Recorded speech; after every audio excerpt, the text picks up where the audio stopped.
About to call out the fact that a good half of you showed up right at around 6 o'clock. So I was trying to hug everybody and say hi and waving at people from up here. But then I was on time, and I just want to note that I got to be relational and be on time. How is everybody today? Throw out some words to me. How are we feeling? Tired? Good. Anybody feeling hot? It got crazy warm after that beautiful storm that passed through. Anything else? Optimistic. I love that. I'm feeling a little anxious today. I'm going to name that.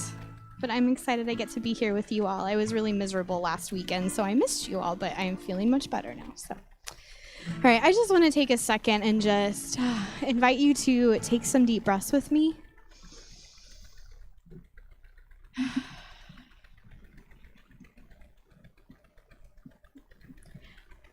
I think that it's incredibly important to hold space for all the pieces of us. And I think it's also really important to, hi Gutsy,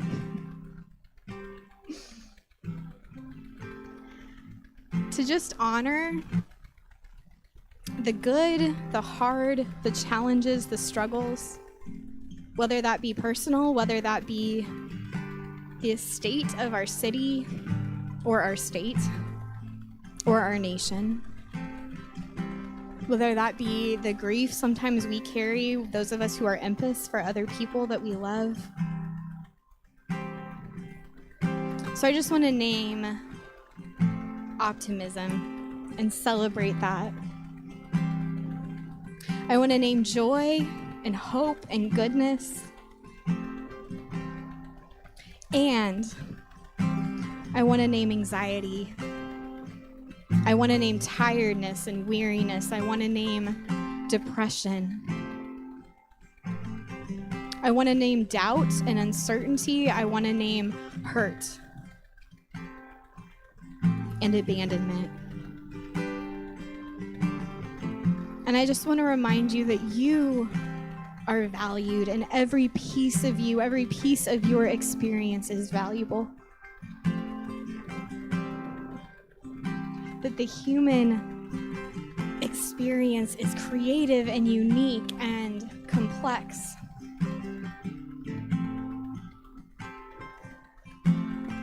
And we should do anything but judge and ostracize. I wrote some words kind of over the course of this week, and I invite you, if it feels safe, to keep your eyes closed or to close them and just listen. If not, you're welcome to just look around, look down, whatever feels comfortable.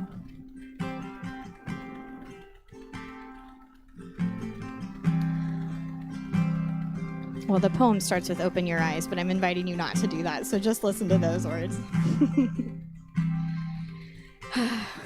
Open your eyes. I dare you to look at the diversity that is around you. The way the trees breathe out an air that is life-giving to human lung. The way fungi communicate inside a roadmap of roots, messages that give life to trees. The birds that sing while also carrying seeds, which populate the dense and the height of wild forest. And oh, the task is not just for one bird. For when you walk into a forest, each bird's song is different, as each seed is different. And oh, the worms and beetles, the butterflies and bees, so little is known about the microscopic species that move earth below our feet, an earth that shifts and rises, in canyons and plateaus until rock and sand meet ocean. And there, the microscopic meet the enormous, in the song of whales. Again, the diversity of song. If this earth can sing in the multitudes of harmonies, how much more should the harmonies of skin color, of gender and sexuality, of story and experience, of age and culture be seen as relational necessity, and seen as creative diversity that moves our world and colors our world and elevates us all. Oh world, O United States, O Midwestern Bible Belt, O Springfield, Missouri. Learn to grow in the power that is our uniqueness. Learn to grow in the celebration of humanity that unites us. Learn to grow in loving each part that makes us whole.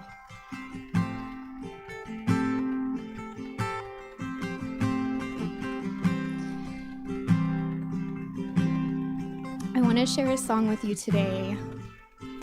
It's a song by one of my favorite artists. Her name is Joy Alodokin. I may have said that last name wrong, so don't quote me on that. And it's a beautiful song it's uplifting, it's positive, it's hopeful, but it also honors the heart. And so wherever you are at today, may this be a little bit of encouragement, maybe it's celebration. The song is called Look Up.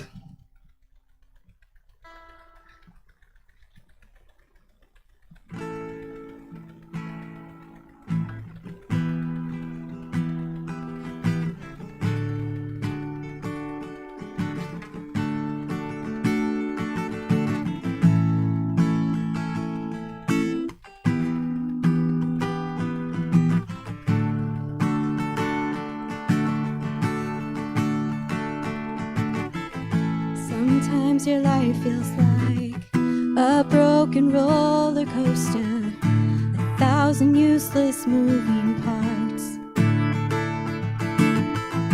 Sometimes you spend your nights too scared of getting closer, hiding out in the backseat of your car. You tell yourself it's raining, the clouds are in your head. You tell yourself it's better to jump before you fall again, before you lose it all again. Look up, do you see the sunlight? Look up, there's flowers in your hair.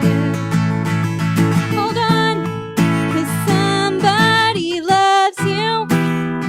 You know trouble's always gonna be there. Don't let it bring you to your knees. Look up.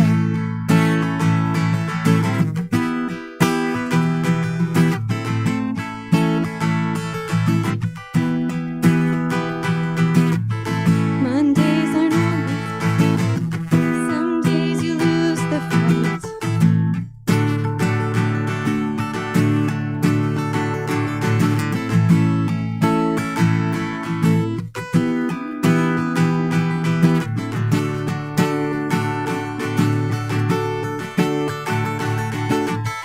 Mondays aren't always bright. Some days you lose the fight. Life can be beautiful if you let it be. Tomorrow keeps taunting you with all kinds of mysteries. Blank page for your poetry if you let it be. Don't tell yourself it's raining, the clouds are in your head. You tell yourself it's better to jump before you fall again, before you lose it all again. Look up, do you see the sunlight? Look up, there's flowers in your hair. Hold on, 'cause somebody loves you. You know trouble's always gonna be there. Don't let it bring you to your knees. Look up. Look up.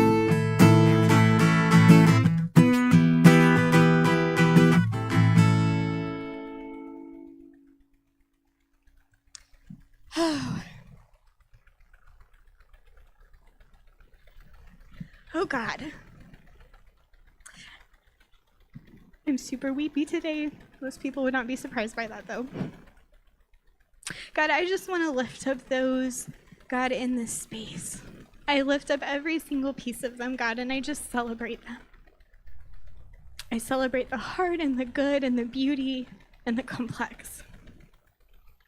And I hope this place feels safe, and I hope it feels like belonging. As Christy comes and shares her heart and shares this message, God, I just pray that you would just rain down in this space air and breath, God, and permission to just let go, to relax, to feel safe. God, we love you in your name. What? Oh, there it is. All right. The wireless mic's not working correctly for me tonight, so I'm going to use this one, which means I'm tethered to a very small box, which makes Scott really happy, and it throws me off because I like to walk around. All right. So let me explain my week to you, and that will help us understand our message a little better. How's that sound? So this week has actually been really life-giving for me. A lot of times we come into this space and I'm like, oh, it's been such a frustrating week and it's been hard, and a lot of our weeks are hard and frustrating. But this week we had a privilege to do a couple of things that just really felt beautiful and restorative for me and for my heart. First thing that we had a chance to do is we had a team that was here. Many of you had a chance to meet them. They drove down from Chicago and spent 3 days with us here at TCG. Their pastor, Jenny, and I had connected last fall in a class that I taught about how to do church differently. And I shared a little bit of our story of TCG. And so she started following us from Chicago and kind of, watching some of the things that we did. And she sent me a message back in April or May and said, I have to come. I have to come, and I need to bring some of my team. And I just want them to experience some of these things and conversations and ask a lot of questions. And it was a wonderful 3 days. We really enjoyed it. It was good. But one of my favorite questions came last night. We were having pizza and just kind of debriefing from everything that they had gotten a chance to experience. And there was a question raised about service, about Saturday nights, about this space. What does this look like? How do we do this differently? And I kind of laughed and I said, well, I think for me, it's more important that this is about connecting and processing and talking through scripture and figuring out how we apply it than me just preaching a sermon every week. And I hope that you feel that way, because that's how I feel about the way that we try to do this. And so my answer last night was, I feel a lot more like a facilitator than I do a pastor or a preacher in this space, because I think it's important that we don't just listen to a message, but we wrestle with the word. We wrestle with scripture. We wrestle with a thought or a question or a doubt. And I think we talk a lot here about how doubts are catalysts for growth, right? A lot of times in holy, sacred spaces, doubts and questions are kind of discouraged and they're silenced and they're sidelined, because we don't do that here. And that would be the opposite here. I think doubts and questions and frustrations are our love language in so many respects. And we recognize that those often lead us to growth. So, first thing. And then second thing that happened was this morning. You may have seen on our slides that rotate around before during dinner, we started something new. We started a religious trauma support group. And many of you know that that's my passion, that's my heart.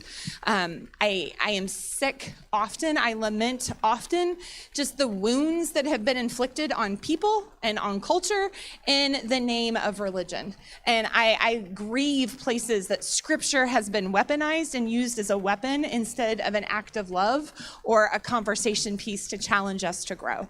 And so this morning, as we sat and we talked and we processed, one of the things that came up over and over is, I don't know what to do with scripture. I don't know what to do with the Bible. I don't know what to do with some of these red letters that are really difficult and really hard. And so I acknowledge that because I know it was named this morning. I know it's felt in this space sometimes that it's like, I can do the love, I can do the community, I can do the compassion, but sometimes these red letters I don't know what to do with. And I also acknowledge that the passage we're going to dig into tonight is one little verse. And man, for some of us, it's a hard verse. It's a hard verse. All this year, we're looking at red letters of Jesus. We're looking at things that Jesus said, and we're asking the question, what would our world look like if we actually took those words seriously? We actually applied them to our life. We actually wrestled with them in context. Like, what was he really trying to say? Not just what we've interpreted it to be in our culture, or ways that we can weaponize those words. So with all of that context, we're going to dig into Matthew 18. 2 little verses. I said one, but it's red letters are one, but there's kind of a setup verse. So Matthew 18, verses 21 and 22. Simply say this. Peter came up to him, Jesus, Lord, how often will my brother sin against me and I forgive him? As many as 7 times? And Jesus said to him, I do not say to you 7 times, but 77 times, or 70 times 7, some translations say. Anybody like to forgive? Tia, you like to forgive? Okay, cool. That's awesome. You were the only hand that was raised. Forgiveness is hard, right? Forgiveness is not easy. Forgiveness is kind of like against our wiring a lot of times. But here's where I want to start. I want to start by naming this. I think especially in a lot of faith spaces, there is a great deal of forgiveness trauma. There is a great deal of spaces and places where forgiveness has been forced on you as an act of obedience or as an act of faith, that if you really believe, right, then you just need to forgive this person and move on. And that language is used a lot to minimize trauma, to minimize hurts, to minimize situations or people's behaviors in ways that are really dangerous and really damning. And a lot of times in faith spaces, I think that forgiveness is often really performative. Do you know what I mean by that? Like, I'm going to forgive because that's what I'm expected to do, so I'm going to act like I'm going to forgive. But anybody ever acted like you're trying to forgive, but really inside you're still super pissed off about it? You're still really resentful about it. You're still carrying that weight and that wound, and it's still hard and it still hurts, and you still have questions and you still think it's not fair, but you're expected to act like you're forgiving because that's what's expected of you. And I think one of the things that I truly, truly believe is we take this little commandment here of Jesus, this sentence that he spoke, which is revolutionary in his time, because in his time, Peter was being generous with 7 times, right? Jewish culture, it was like once, twice, 3 strikes, you're out kind of teaching. Like being, 3 times forgiving was very generous in that culture. So Peter, I think, thought he was coming to Jesus with like, hey, I'll forgive 7 times. Is that okay? And Jesus is saying, no, 7 times 7. We're going to talk more about that number, that comment here in a little while. But before we do that, I want to just kind of pause, and I want to just challenge you to take a few minutes. We do this all the time here if you've not hung out with us in service.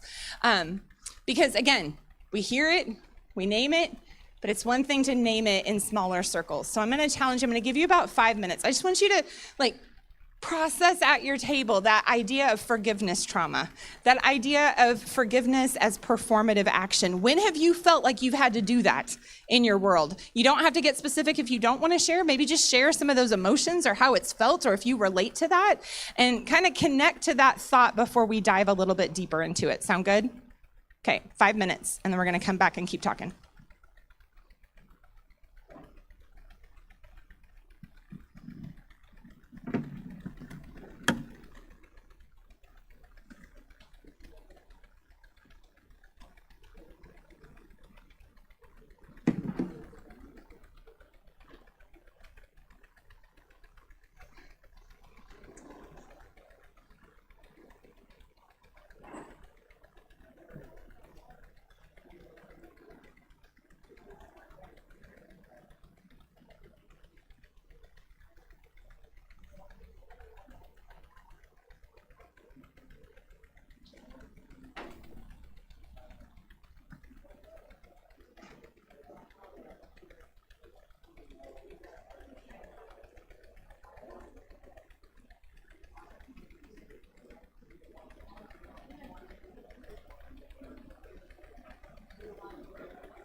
Okay. So not having heard all of your conversations, kind of give me a nod if you identify a little bit with that idea of performative forgiveness or forgiveness trauma. If you've had a little bit of experience that bumped up in that area. I'm seeing some heads go up and down. Okay. So here's something that I feel really strongly that I want you to ponder in this context. I want you to wrestle with. I want you to think about. I think, especially in really evangelical circles, if you grew up in a really conservative evangelical kind of way, that forgiveness and your willingness to do it often is looked on as a sign of your faith or a health level of your faith. Like, the more willing you are to forgive, the more faithful you are, right? Anybody see that connection maybe a little bit? It's kind of seen as like, oh, wow, you really must be a Christian if you're willing to forgive that. Like, language around those kind of connections, I think, can be really dangerous. And here's why. because I think if we're going to resist performative forgiveness, where we just go through the motions because we think it's expected of us, we have to recognize that forgiveness is not an emotion, right? I'm gonna argue that forgiveness is a choice, number one, but I'm also gonna argue that forgiveness is a process.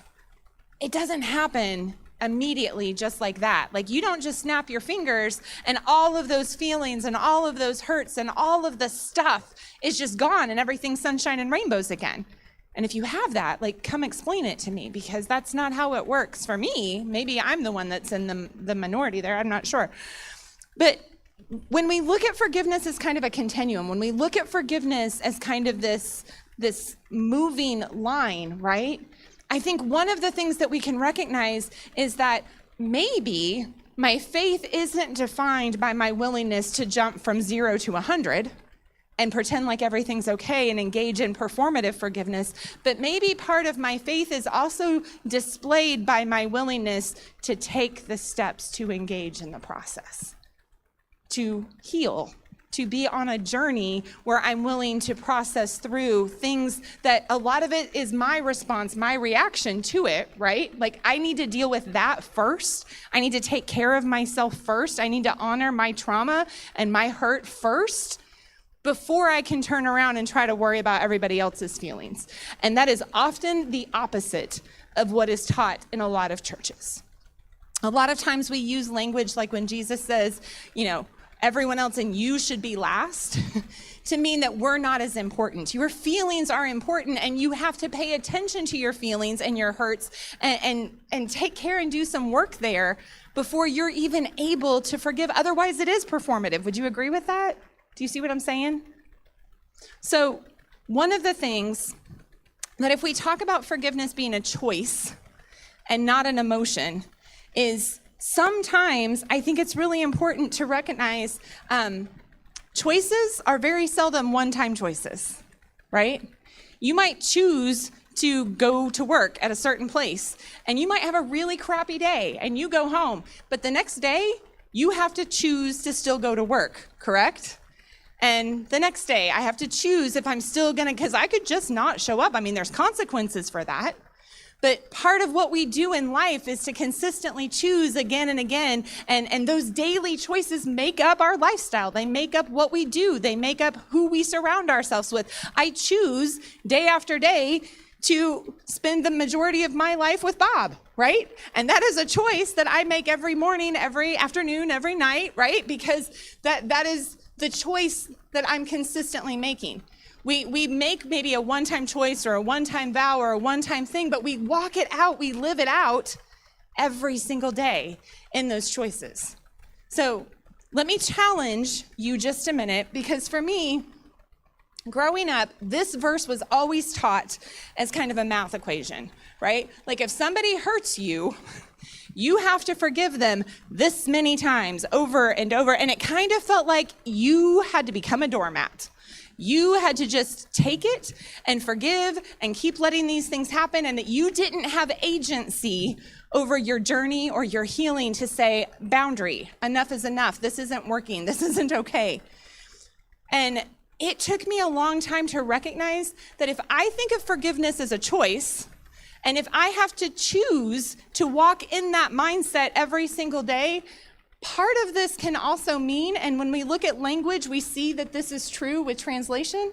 Part of this also means if I've made a choice to forgive something for something that happened, I have to choose to forgive them when I'm triggered, or when I'm reminded, or when a date comes around on the calendar that reminds me about an event, or when a song comes up that reminds me about something that they did or that they said, or when we're reminded of those hurts daily, right? Because our stories, our lives, our experiences are stored forever and always in our nervous system, right? They're stored in our muscles, they're stored in our brains.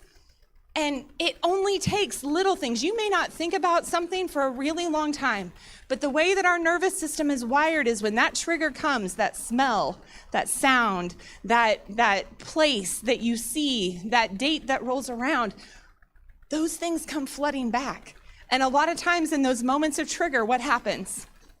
we feel a lot of the same emotions again. Like we have to wrestle once again with, oh, that hurt. I remember that hurt. I remember that was really disappointing. I remember that was really frustrating. And so in a way, I think we could argue that you have to choose to forgive at every remembrance of a hurt.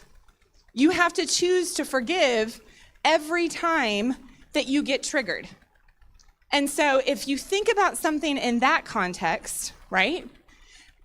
And something has happened and you made a choice to forgive, you have to walk that choice out day after day after day. And when we think about things in that context, this math equation that Jesus gives makes a little bit more sense. I don't think Jesus is saying you have to be a doormat and get hurt over and over and over and let people mistreat you. I think Jesus is saying, I'm challenging you to not sit in a hurt. I'm challenging you to walk through this and find ways to heal through this. And I'm challenging you to choose to walk in that healing and that forgiveness day after day after day after day. Has anybody ever had an experience where something happened to you a while ago and you thought you made peace with it, and then it came back out of nowhere and you were livid all over again? Or if you didn't deal with something and you thought, it's not a big deal, I'm fine. And then somebody says something in just the wrong way and you find yourself ripping out the scorecard and going, you did this and you said this and that one time you did this, and like it's 5 years of stuff in 30 seconds in one comment. And I think this is the kind of lifestyle mentality that Jesus is really challenging in this space, is like, we have to make a choice. Are we gonna live life with a scorecard that says, oh no, I remember all the things? Or are we gonna choose daily to say, I can't hold on to the scorecard. The scorecard destroys relationships. The scorecard undermines community. So I'm choosing to lay the scorecard down, and I'm choosing to walk today out. And I recognize that there may have been stuff in the past, but we're choosing to keep moving forward.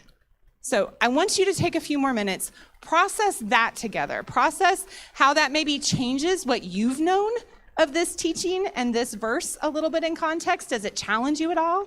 Are you like, I'm not even sure I can wrap my head around that? Process that for a few minutes, and then we're gonna talk about it together, kind of as a group.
Okay, you guys, so talk to me. Tell me some of your thoughts on this. Not everybody all at once. It's personal, that's fair. Huh? The question was just talk to me. Tell me what you're thinking about this. How do you process that idea of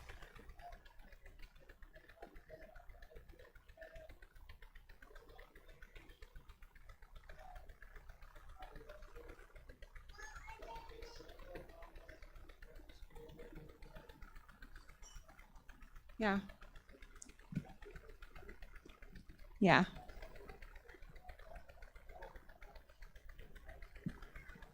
Hmm.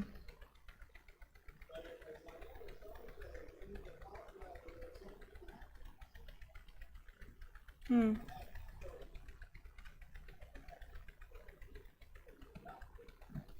Mm-hmm. Right. Right. Mm-hmm.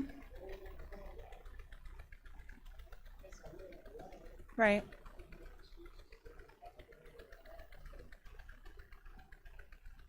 And I think that's a great example, Jack, because, I mean, Father's Day just happened. We had Mother's Day, but that happens a lot around holidays, right? And yeah. Yeah.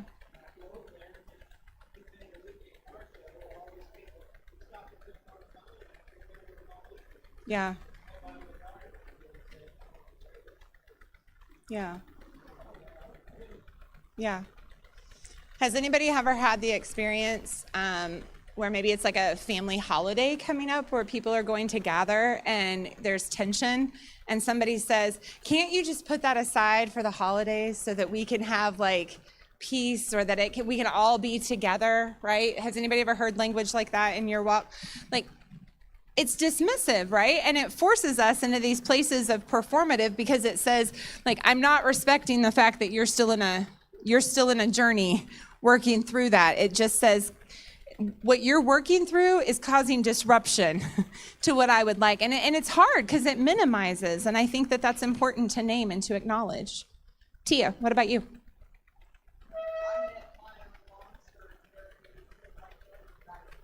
Mm.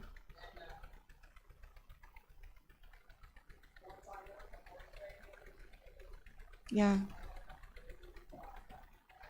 Yeah. Yeah.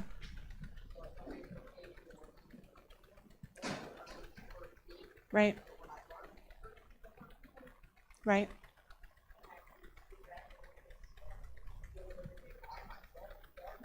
Yeah.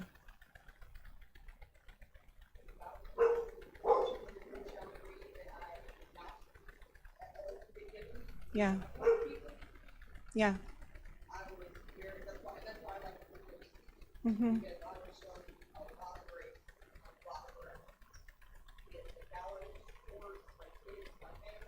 Mm-hmm. Mm-hmm. Mm-hmm.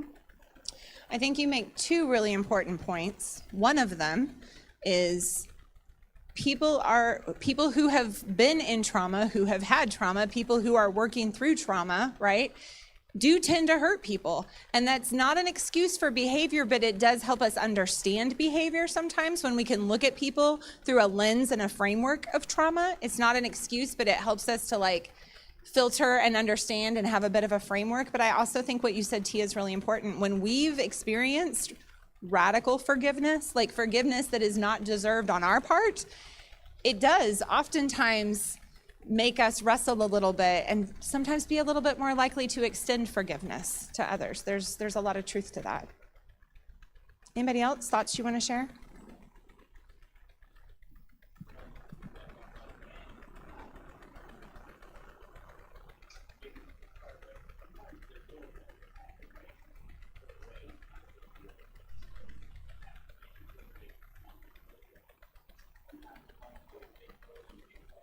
Yeah.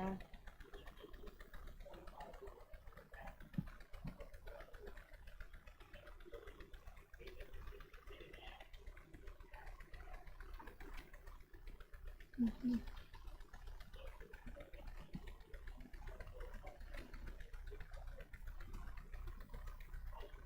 Mm-hmm.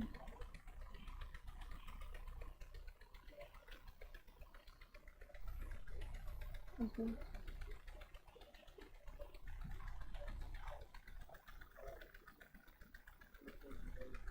Yeah.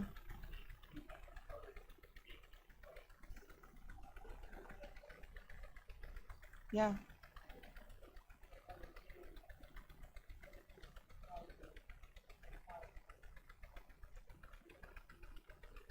Mm-hmm. Mm-hmm. Yeah.